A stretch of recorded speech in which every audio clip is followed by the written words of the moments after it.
Welcome to The Explainer. Today we're going to dive into something that's, well, it's a bit painful, but it's absolutely critical if you're investing your own money.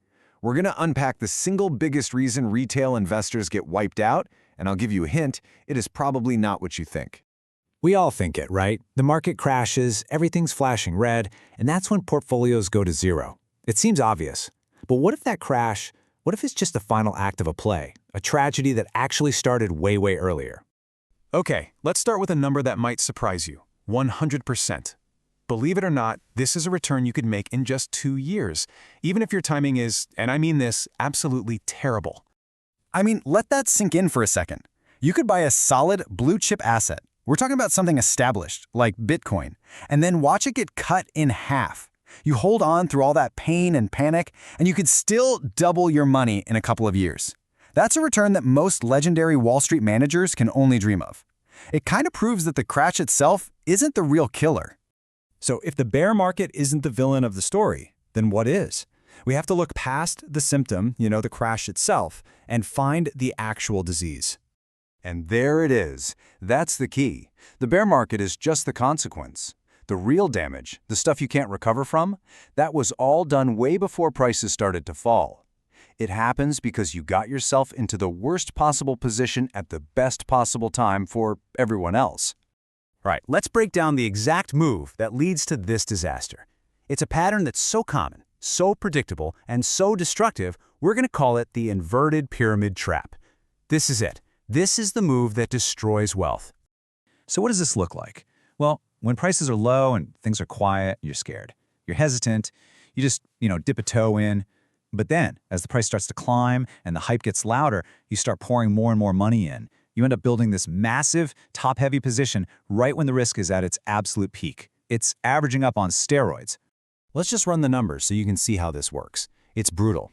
You start small, $1,000 when things are quiet. Then, boom, the price 10x's. That 1,000 is now 10 grand. You're feeling pretty good, so you add another 10,000. Now the market goes absolutely wild. You feel like a genius, you feel invincible, so you throw in another $50,000, maybe you even borrow it, right at the tippy top. And then it happens, a 50% crash. And here's the crazy, painful paradox of it all. At the peak, your total position was worth 100 grand. After the crash, it's worth 50.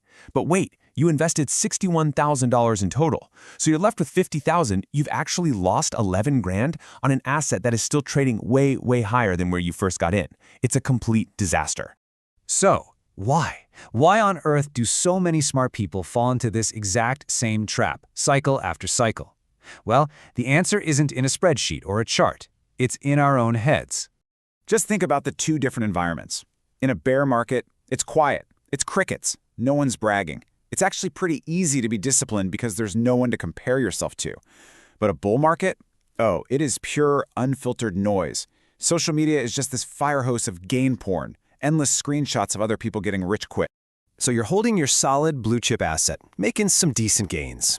Then you open up your phone and you see this. From some guy named CryptoChad99. Some dude who just YOLO'd into a random moon coin is apparently up 50 times his money. And the pressure just builds and builds. You start second-guessing your smart, patient strategy. This little voice creeps in, telling you you're being too safe, that you're missing out on the real money, that you're the sucker for playing it smart. And that feeling, that toxic, powerful emotion, has a name.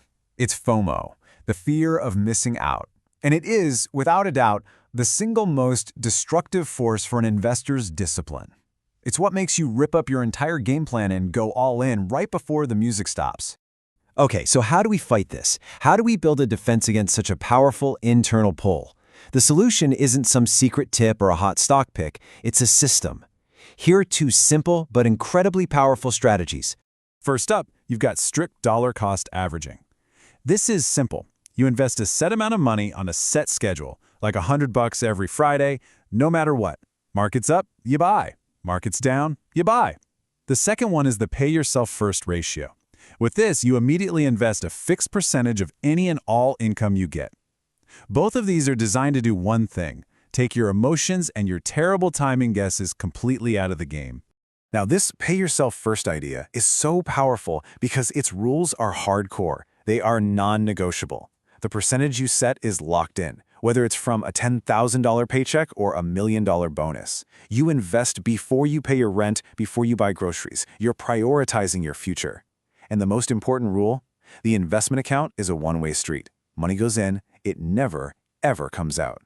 And here's the beautiful, kind of ironic truth. Winning this game over the long run isn't about being some kind of market wizard who can predict the future. It's about having a boring, unbreakable, automatic system that protects you from yourself.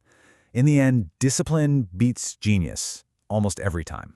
And that's really what this all boils down to. Now that you can see the trap laid bare, you have a choice. You can keep playing the lottery, trying to time the market perfectly.